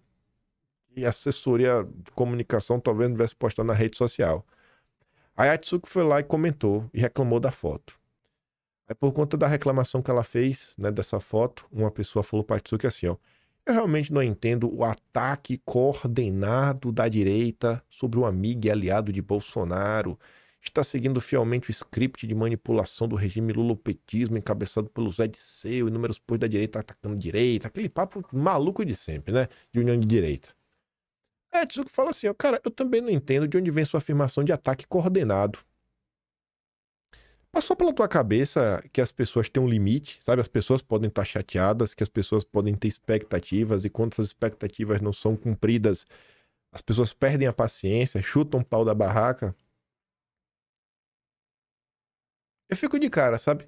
A direita, aí, rapaz, o povo é uma defesa da liberdade de expressão, é uma defesa da possibilidade, sabe, e até de agrupamento, não. Por exemplo, quando saem aquelas matérias, você pode voltar em qualquer vídeo daqueles que tiveram denúncias do PT, Gabinete do Amor, etc, tudo mais. Eu falo o seguinte, cara, eu não quero que aconteça nada com essas pessoas, não. Eu só quero poder reclamar, eu só quero que a direita também possa se organizar e não ser crime. Porque política é grupo. Ainda que um grupo todo se juntasse para reclamar, qual o crime disso? Tem algum crime nisso daí? Não pode reclamar, ainda que tivesse isso? Então, assim, na hora que pisa no meu calo, a defesa da liberdade de expressão fica na página, fica no primeiro parágrafo da primeira página. Enfim, isso continua, né? Eu tenho o meu limite e acredito que cada um individualmente tem o seu. Até hoje eu acreditava que ele fosse amigo. Não acredito mais, e aí? Bolsonaro pode vir a público, dizer que continua amigo do Tarcísio, que nada mudará minha percepção sobre ele, se o próprio não rebola muito para reverter essa impressão. Trazer a opinião do Paulo Figueiredo também tem feito zero. Pessoas como você precisam entender que existem pessoas que não saem abraçando outros apenas porque hoje a posição dela eventualmente está alinhada com a sua. Aliás, o líder do Paulo Figueiredo, dito pelo próprio, não é Bolsonaro. Diz que o líder dele hoje é Eduardo. Então, se eu fosse pensar apenas pelo lado político, ele já estaria descartado. Agora, imagine alguém que se diz amigo de Bolsonaro. Talvez você e a maioria estejam se atentando, né, apenas aos fatores aliado e política. Meu ponto vai muito além disso. O lulopetismo, encabeçado pelo Dirceu, nunca abandonou Lula. E Bolsonaro, né? Quem tá com ele? Os filhos, a tia do Zap e só. A turma de sempre, que não tem o poder da caneta, que não tem o mandato, que não tem dinheiro para ajudar, não tem nenhum, sabe, tem nada pra fazer. É os idiotas do povão. Eu adorei esse comentário aqui, um caixa alto, parece que o cara tá gritando, né, pra ver se o povo escuta ele. O Fonseca fala assim, ó: parte da direita resolveu apoiar a inelegibilidade de Bolsonaro e eventualmente dos seus filhos também, para garantir a viabilidade desse ou daquele candidato. Aí depois, essa parte da direita reclama que o judiciário é autoritário. Vocês empoderaram ele, né, seus QI baixos. Vocês são democratas de ocasião.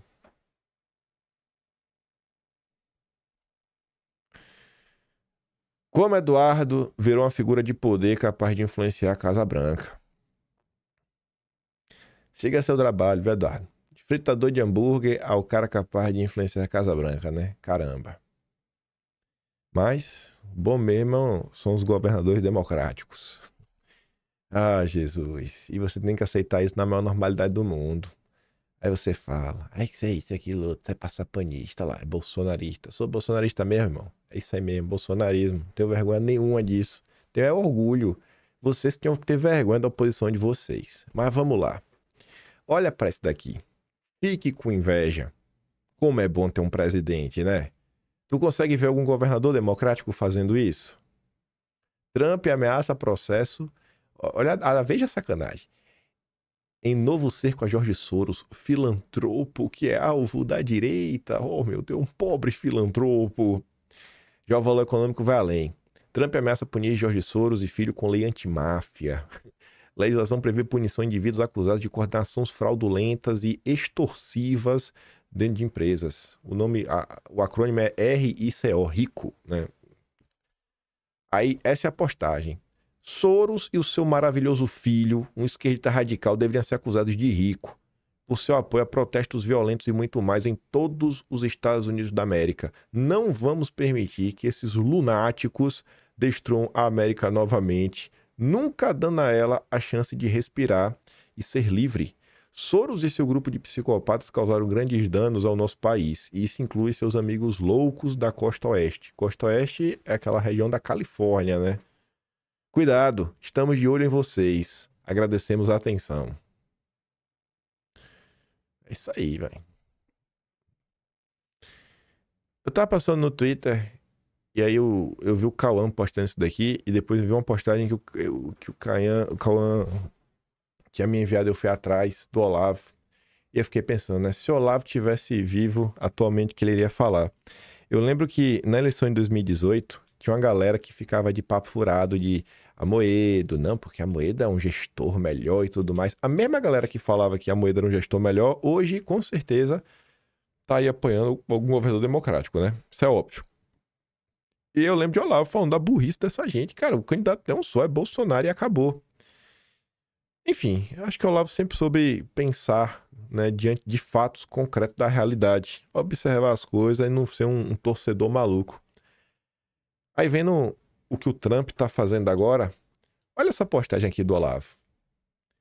É claro que um candidato puramente nacional, e aliás, nacionalista, se eleito à presidência, enfrentará resistências medonhas, tão grandes, talvez, como aquelas que Trump vem encontrando e nós padeceremos esse destino junto com ele. Mas o nosso dever não é fugir do destino, né? Bolsonaro foi ou não foi verdadeiramente um candidato puramente nacionalista, né? Time patriota? Foi ou não foi? Qual era a previsão? Cara, ele vai enfrentar resistências medonhas, tão grandes, talvez como os que Trump vem encontrando. Na verdade, de Bolsonaro foram maiores. Ele falava, a gente vai padecer, né? Mas o nosso dever não é isso? É fugir do destino? Ou encarar de frente? Isso foi o governo Bolsonaro. A galera falava que esse era mais ou menos o caminho que tinha que ser enfrentado para resolver o Brasil, né? Bater de frente com o estamento burocrático. E aí? Mas eu coloquei isso daqui, não... ele tá falando do Trump, óbvio. Mas a outra postagem que tem até mais a ver com o governo Trump atualmente, e você vê a dificuldade das pessoas de entenderem o governo Trump, entender as questões econômicas desde o início do governo, a própria direita batendo na cabeça porque fica presa naquele pensamento liberal raso, repetindo assim frases de efeito, né? Estado mínimo, não sei o quê, bababá. E aí o Cão tinha mandado aquele post ali do Olavo, 28 de dezembro de 2020. Olavo, sempre o visionário, né? Abraham Lincoln já dizia que, sem suas leis protecionistas, os Estados Unidos não durariam 6 meses. Trump volta com o quê? Com suas leis protecionistas. E Trump está usando as leis protecionistas para quê? Só para questão econômica ou para segurança nacional? Ou para demolir a ordem vigente, né? A ordem das democracias liberais. 3 anos antes, 13 de abril de 2017. Lá vem Olavo. Protecionismo versus livre comércio. É outra daquelas questões em que as preferências tendem a enrijecer-se em posições doutrinais fixas, em vez de adaptar-se inteligentemente às exigências do tempo. Cara, nessa hora aqui, talvez a vantagem é livre comércio. Olha, agora a vantagem é ser protecionista e vai indo. Para de olhar o mundo como se fosse um dogma imutável. Se mantém aberto, sabe? A ser até uma contradição ambulante. No Brasil, a famosa reserva de mercado foi concebida para proteger uma produção nacional inexistente. Mas nos Estados Unidos, neste momento, alguma dose de protecionismo é questão de sobrevivência. Já era o governo Trump e Olavo estava falando do quê? Sobrevivência por quê? Por causa da produção chinesa, que não parava de crescer. E dos empregos dentro dos Estados Unidos que estavam assim, sendo destruídos. Aí vamos voltar para a gente falar da taxa das blusinhas, que enfiaram, junto lá daquele negócio do combustível do futuro, famosa reserva de mercado para proteger uma produção nacional inexistente. Veja como é. Você já viu alguma das ordens executivas do Trump tratando a questão de tarifa? Você vê a quantidade de itens listados, o tamanho da tabela. Assim, cada país tem uma tarifa. Mas mesmo dentro da tarifa que cada país tem uma tabela gigantesca com milhares, acho que milhares de itens com a porcentagem do lado, para cada item. Porque às vezes um é 25%, o outro é 60 e tantos por cento. 50%, 10%, e vai mudando. Isso é protecionismo, é pensar. Você vê, olha, esse produto o meu país produz e eu quero, mete tarifa. Tem produto que o governo americano, sei lá, não estava produzindo. Falou, cara, isso aqui a gente está produzindo, ou então isso aqui é importante para a gente que chegue barato no meu país. Aí tem uma tarifa diferenciada. Veja se não é isso. Para cada produto, uma tarifa diferente. Isso tem relação se os Estados Unidos produzem ou não, e se esse produto é ou não é necessário para o país. Aí, quando teve a taxa das blusinhas no Brasil, o que os caras fizeram? Colocaram uma tarifa de 60% para tudo. Para tudo. O Brasil produz smartphone? Não. Então, para que vai colocar imposto? O Brasil produz semiprocessadores? Não. Então, para que vai colocar imposto? Aí tu tem que ver aqueles discursos da época. Vamos fazer uma autocrítica na direita do Jorge Seife, o amiguinho do Luciano Huck, que ajudou muito na campanha dele. Por causa dos empregos. Que manda emprego no Brasil, cara? Emprego de varejista? Que é o atravessador? O povo não pode comprar diretamente o processador mais barato? Quantos empregos não vão ser gerados se o pessoal não conseguir comprar um computador mais barato? Vocês querem proteger a indústria nacional? Ele falava lá depois da questão dos peixes, do atum. Cara, você faz uma tarifa para valer apenas pelo que o Brasil produz. Faz escalonado todos os itens.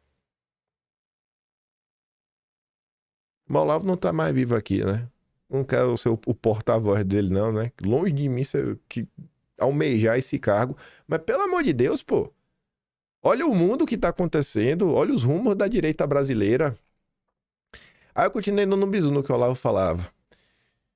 Alguém quer me convencer de que, se os canais de TV não fossem concessões do Estado, a Rede Globo seria menos politicamente correta? No Brasil, o estatismo é globalista e o liberalismo não é o menos. A discussão público versus privado só serve para impedir o povão de enxergar o verdadeiro problema, que a elite é podre. De norte a sul, leste a oeste. A elite econômica é a elite política. E depois Olavo falava, no Brasil, os liberais querem o liberalismo porque têm interesse em comprar empresas estatais a baixo preço, e os esquerdistas defendem as empresas estatais porque as usam como base de seu projeto político. Boas ou más, em teoria, as ideias acabam sendo só instrumentos de sacanagem. Por isso as discussões teóricas são sempre enganações apenas, disfarces criados para ocultar a situação real. Eles te apresentam duas opções ruins e te forçam a escolher entre duas opções ruins. Você quer Lula ou governador democrático? Pô, eu quero Bolsonaro. Não, Bolsonaro não pode não. Eu quero Eduardo. Não, Eduardo também não pode não. É liberalismo ou Lula. É liberalismo ou Lula. Tem que escolher. Só pode escolher isso. É o teatro das tesouras. Vou até adiantar, né? A opção é essa aqui, ó. Ó. Haddad para Alckmin. Saudade das disputas entre PT e PSDB. É isso que você tem no Brasil. Você tem que escolher entre isso daí. Ou um ou outro. Os caras nem escondem. Aquelas 2 décadas de tesoura foram sensacionais, né? E Bolsonaro estragou tudo. Mas vamos lá. Vamos voltar aqui. Tá. Aí eu tô passando ontem no Twitter e vejo isso aqui, velho. Gilmar Mendes provoca o Trump. Seria impróprio que nós exigíssemos nas negociações com os Estados Unidos que fossem reveladas pessoas que estão, né, nos arquivos lá do Epstein. Eu não sei. Não me parece uma coisa que eu falaria se eu fosse ministro da corte, se tivesse aí com o Supremo, sei lá, velho, no meio dessa confusão toda, né, Magnitsky e tudo mais. Eu não falaria, né? Mas quem sou eu na fila do pão? O curioso é que o meu ministro, e a gente trazendo a questão das ideias, botando aqui para o Olavo rebater o Gilmar. Gilmar diz que CLT não é mais vaca sagrada e critica a justiça do trabalho. O ministro afirmou que manter contratos tradicionais interfere em avanços econômicos e prejudica a renda. Não é escolha de modelo de trabalho formal e informal, mas de um modelo com trabalho e outro sem. Beleza. Mas vem cá, gente. Ele é político? Ele foi eleito? Ele agora é o quê? Pra estar dando essas ideias todas. Nosso grande liberal Gilmar Mendes. Aí o Olavo, em 9 de fevereiro de 2017. Eu achei que essa postagem do Olavo diz muito, né? Porque tem uma coisa pra mim que eu acho que funciona muito. Um método de análise. Porque tem vários caminhos, né? Você pode fazer análises lógicas, né? Análises linguísticas da coisa, análise corporal, né, da pessoa. E tem uma que é fácil, que é do amigo Jesus. Jesus falou o seguinte: uma árvore boa não dá maus frutos, e uma árvore má não dá bons frutos. Aí quando você pensa Gilmar Mendes falando de justiça do trabalho e falando de CLT, aí você fica pensando assim, né? Será que vai vir uma coisa boa daí? Não sei. Eu sei que o Olavo diz assim, ó: quando você ouvir alguém louvar as maravilhas do liberalismo, informe ao cidadão que a Revolução Francesa, ao suprimir as corporações de ofícios, extinguiu junto com elas o descanso semanal dos trabalhadores, só restaurado em 1906. Aí quando eu penso assim, Gilmar Mendes falando de mudança de trabalho, é tipo assim, tá trabalhando 6x1, trabalha aí 7x0, vai. Vamos fazer aqui um novo contrato. Vamos ajudar o Brasil a ter um novo contrato 7x0 e aí fazer com que a justiça garanta que nenhum empregador, né, de um empresário vai ser processado por isso, porque o povo aceitou. Eu não consigo ter fé. Eu não consigo ter fé no ministro. Ministro, eu não consigo ter fé no senhor. E em tudo que o senhor faz, dia sim, dia também. Aqui até pra ter... Isso aqui eu comento depois. Deixa eu ver. Aqui. Barroso critica gastos públicos de baixa qualidade e fala em nova reforma da Previdência em breve. Olha lá, o Barroso deve no corte de gasto, né? Ele foi eleito pra quê? Me diz aí. Gasto público de baixa qualidade. E o que é alta qualidade, ministro? É a corte, né? É o judiciário brasileiro. Essa reforma da Previdência vai atingir os supersalários do funcionalismo? Não tem alguma casta neste país do funcionalismo público mais privilegiada do que o judiciário? que é esse cara que tá falando, né? De nova reforma da Previdência. Tu já viu que todas essas medidas que envolvem corte de gastos só afetam os pobres e a classe média?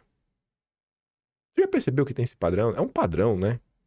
É um padrão que se repete. Aí o Ricardo Berezin coloca esse gráfico aqui e fala o seguinte, né? Só acredito vendo e vendo não acredito. O ministro Barroso, bem ele, criticou a baixa qualidade dos gastos públicos e afirmou que a busca por privilégios dificulta avanços. Vou deixar este gráfico aqui. Barroso assumiu a presidência do Supremo em setembro de 2023. Não é coincidência. Aí você vê, né? Esse gráfico é o quê? Adicionais do judiciário no primeiro trimestre chegam a 4 bilhões e meio. Pagamento no primeiro trimestre de cada ano. Vê só. Barroso assume aqui, ó. 2003, primeiro no governo Lula. Olha os gastos do judiciário. Olha o gasto do judiciário. Tava aqui, ó. Tinha um patamar. Olha onde foi. Pará. É esse o cara da baixa qualidade do gasto?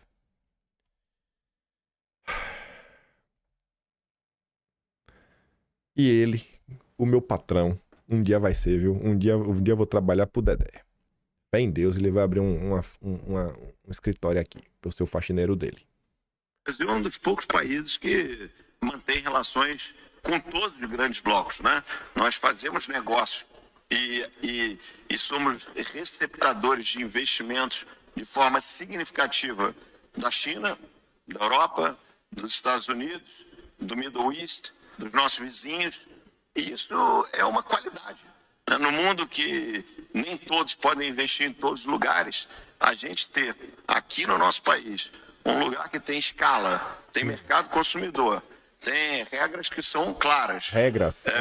Um mercado financeiro profundo, mercado de capitais profundo e uma democracia pujante e receber potencialmente investimento de todos os lugares é uma enorme qualidade. De capitais profundos.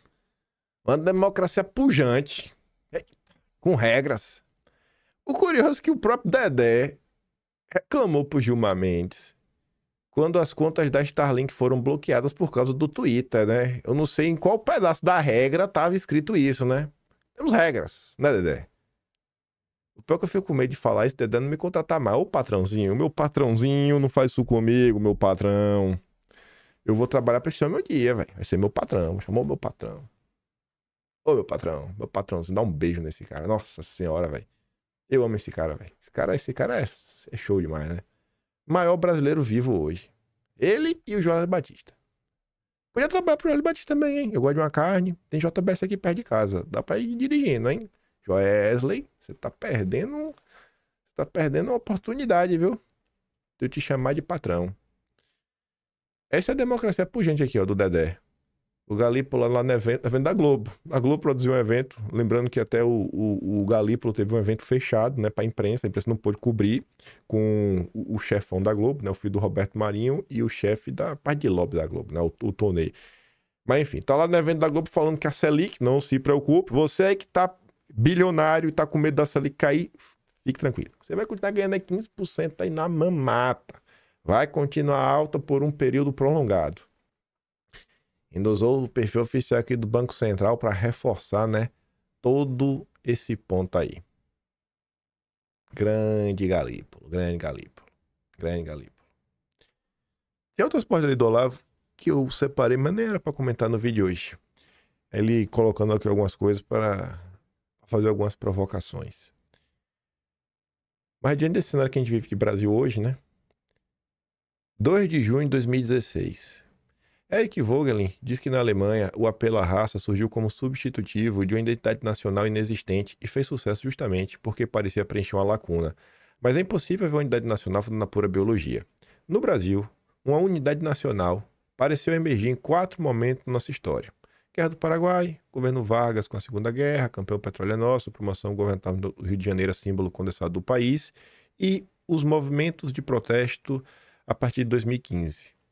Em todos esses casos, o fundamento escolhido era temporário, ou então, pior ainda, baseado na pura geografia. Uma verdadeira unidade nacional nasce quando as formas de associação e convivência reais da sociedade se consolidam em instituições e leis.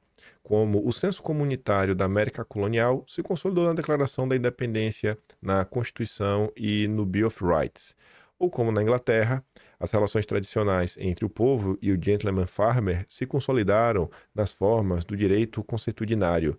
Quando há um hiato, para não dizer um abismo, entre as formas de associação popular e a esfera das instituições, ou seja, o povo e as elites, a sociedade política não tem verdadeira representatividade.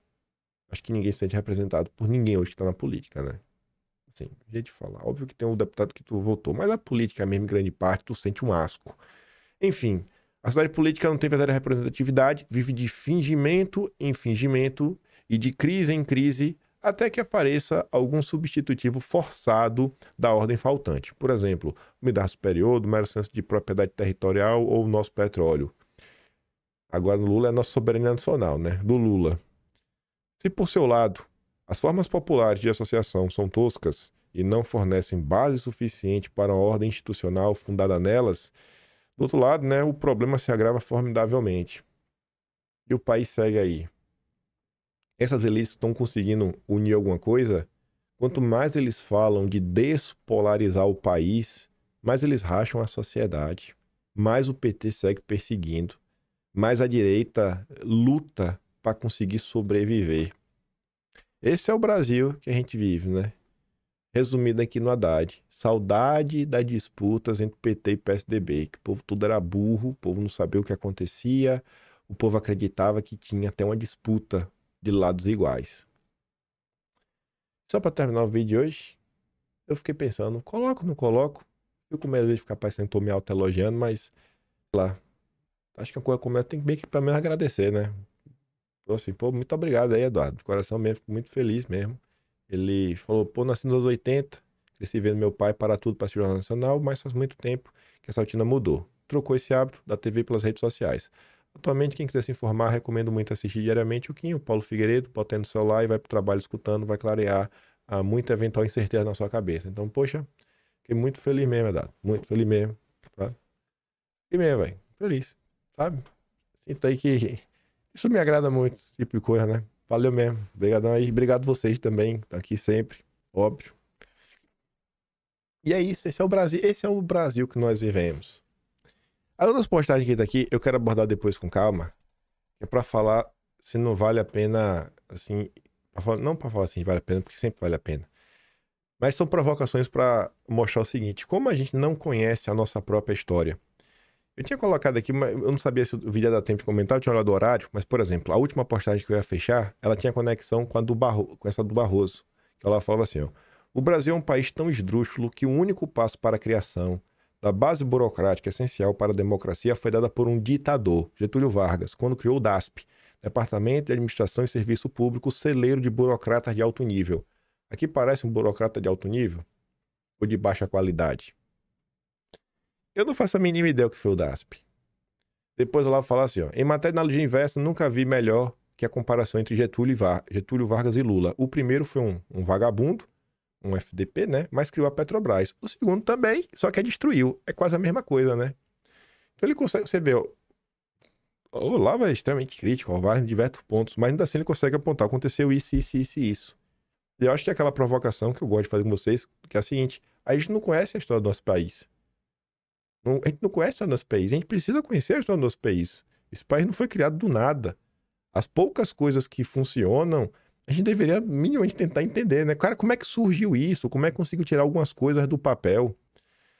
Getúlio Vargas ganhou para o país uma tremenda indústria siderúrgica em troca de enviar uns soldados à Itália. Gênio. Ele veio com uma coisa boa. Como é que foi isso, né? Eu não entendo muito bem esse processo também. Sabemos o que foi a questão da FEB, isso óbvio, essa história, mas como é que isso está relacionado, né? Ele deve estar falando da CSN, Companhia Siderúrgica Nacional. Então, assim, tiveram coisas que aconteceram no passado, que montaram-se lá as bases da industrialização do Brasil. Aqui era pegando o gancho com o protecionismo. O protecionismo como princípio doutrinal está errado, mas como remédio de emergência em certas situações é indispensável. Sem a política protecionista do Vargas, inspirada diretamente na teoria do protecionismo do economista romeno Mihail Manolescu, a indústria brasileira nem mesmo teria chegado a existir. Aí eu conheço muito pouco a política protecionista do Vargas e nunca nem tinha escutado falar nesse economista romeno. Tu já tinha escutado falar do Mihail? Eu não. Sabe? A gente vive no mundo que ou você é o liberal boletinha, né? Vassalo do André Esteves, ou você é comunista. Aí falou, cara, a gente precisa discutir o Brasil, bicho. Aí ele fala, os comunistas odiavam tanto o Mihail que queriam fuzilá-lo em efígie depois de morto, mas nem por isso deixavam de visitá-lo na cadeia enquanto puderam para lhe pedir conselhos de economia. E aí terminava meio com aquela provocação do Olavo, né? Em busca de um espírito nacional, um projeto de país, né? Buscar aí transformar o que a gente tem hoje de direita em algo maior. Mas como, né? Com os aliados que nós temos. Os caras não se movem para ajudar o Jair. O Zema trata o que está acontecendo como uma movimentação da família Bolsonaro para livrar Bolsonaro da cadeia. É sério, Zema? É sério que é disso que se trata?